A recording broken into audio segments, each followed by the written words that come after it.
Minions and Monsters is the next movie in the Despicable Me universe, and it promises to be fantastic. But did you notice that there are several questions that need to be answered in this movie? Time period. Unlike Despicable Me, the Minions movies have always had the very interesting characteristic of taking place in the past. The first one happened during the 1960s, and the second takes place in the 1970s. Many people believe the third movie would be a continuation featuring a slightly older version of Gru, taking place in the 80s or 90s, but Minions and Monsters raised the stakes by making its story take place even before the first Minions movie, since the story seems to happen long before the 1960s. So, what time period is this movie actually going to take place in? Everything points to 1920, especially because the Minions are trying to make monster movies, and that was the era when major horror classics were born. Many fans still can't believe it or are still unsure about it. So, is this story really going to happen in 1920? Or is Illumination hiding something from us? And this is only the first of the 12 questions that need to be answered in Minions and Monsters. You know what's starting. It's another awesome Cinewave! Plot hole. With Minions and Monsters taking place in 1920 or sometime close to that era, a very important question comes up. One that needs to be explained so the movie doesn't end up with a gigantic plot hole. Why aren't the Minions isolated inside a cave? In case you didn't understand our question, remember that in the first Minions movie, it was shown that they isolated themselves in a cave after the Napoleonic Wars, during which they accidentally caused the death of their former leader, Napoleon Bonaparte. The thing is, those wars ended in 1815, so they remained completely isolated from the end of that war in 1815 all the way until 1968 when they left in search of a new master. So how can they be producing movies around the 1920s in this new production? Did they leave the cave they were hiding in, go through this monster-filled adventure, and then return to isolation until 1968? Or is Illumination simply going to ignore this detail and create one of the craziest plot holes in the entire Despicable Me saga? Bob, Stuart, and Kevin. For a long time, the Minions always had three main representatives, Bob, Stuart, and Kevin. However, in Minions and Monsters, we're going to follow a new trio, Henry, James, and Ed. Yep, that was a pretty bold choice because the original trio has always been deeply loved. And obviously, everyone wants to know where Bob, Stuart, and Kevin are during the events of this movie. The film definitely needs to explain that, but we may already know the reason why. The trio we all love probably won't appear in this movie because they and the other main Minions will be isolated inside that cave we mentioned, while these new Minions are another group that split off from the others at some point and are still free during the 1920s. At the very least, this change would explain this huge question surrounding the Despicable Me timeline.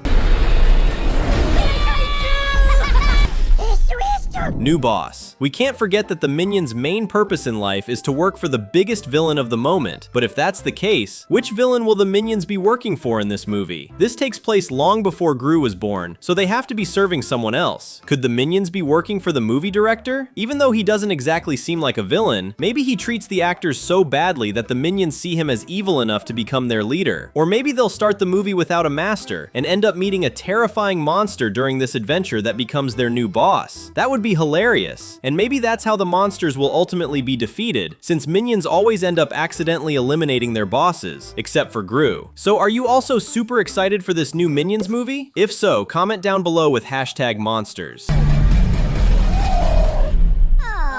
Gru's ancestor. Gru has appeared in every movie in the Despicable Me universe, even in the first Minions movie, which takes place before he becomes the leader of those little yellow creatures. So it's strange that this movie won't feature Gru, but it's unavoidable since it takes place before he was born. Because of that, many people are already wondering if one of Gru's ancestors is going to show up in this movie, which would be a great way to replace him so we don't miss our favorite villain too much. Honestly, the movie director the Minions are working with could actually be this ancestor of Gru, and that might get revealed at some point. Another possibility is that a younger version of Gru's mother could appear. So, do you think that makes sense, or would you rather Minions and Monsters have no connection to Gru at all? Spellbook. As long as the Despicable Me franchise keeps getting new productions, we'll keep seeing the Minions in crazier and crazier situations, like now, where they're performing rituals to summon monsters just to make a horror movie. But hold on a second, where did this spellbook even come from? You can't just buy an ancient book that teaches magical rituals anywhere. There's a possibility this book belonged to one of the minions' old masters, since the chances of them having worked for a wizard during the Middle Ages are pretty high. And the worst part is that even though they're clumsy, they actually managed to summon a monster successfully. Sure, it was a tiny little monster that wasn't scary at all, but everyone starts somewhere. Imagine if one of the minions practiced ritual magic even more and became a wizard minion. Tabletop RPG. A lot of people were surprised when they found out the new production wouldn't be called Minions 3, but instead Minions and Monsters. But the biggest question attentive fans had was, why does this movie have the exact same name as an old Minions short film? Yep, in the past, Illumination released a short animation featuring Gru's little henchman, and the title was also Minions and Monsters. But the story was completely different. Instead of being about the minions summoning monsters to make a movie, it was about them playing a tabletop RPG. In case you don't know, a tabletop RPG is a role-playing game where each player pretends to be a character living through an adventure with friends in an imaginary world, usually using dice to determine the outcomes of their actions. The name Minions and Monsters was actually a reference to the world's most famous tabletop RPG system, Dungeons & Dragons, which has even received adaptations in the form of movies and games. But why use that title for a production that has nothing to do with the short film story? The only connection between the two is that there are monsters involved. Unless, of course, the matching titles are actually a clue that the movie's story is more similar to the short film than we could imagine. Maybe this entire adventure the minions will go through is actually just a tabletop RPG campaign. In other words, an imaginary story, with Henry, James, and Ed simply being characters played by Bob, Stuart, and Kevin. That would explain why the minions are in the 1920s, even though they technically should still be isolated inside a cave during that time period. Classic movies. One incredible thing about the minions is that they've been present during almost all of humanity's biggest events, and even participated in many of them. So knowing this movie takes place even further in the past makes us curious about the possibility of them being involved in something important from that era. In 1922, Nosferatu, a horror classic, was released. In 1931, Dracula hit theaters. And in 1932, the next terrifying classic released was The Mummy. With the minions working as writers for monster movies so close to the era of those classics, a suspicion starts to appear. What if it's revealed that they were actually the creators behind all of these extremely important productions for the entertainment industry? That would be hilarious, especially because Illumination is owned by Universal, the studio responsible for Dracula, The Mummy, and many others. It would be a hilarious way to pay tribute to the studio's classic films. And if you're not subscribed yet, you know what to do.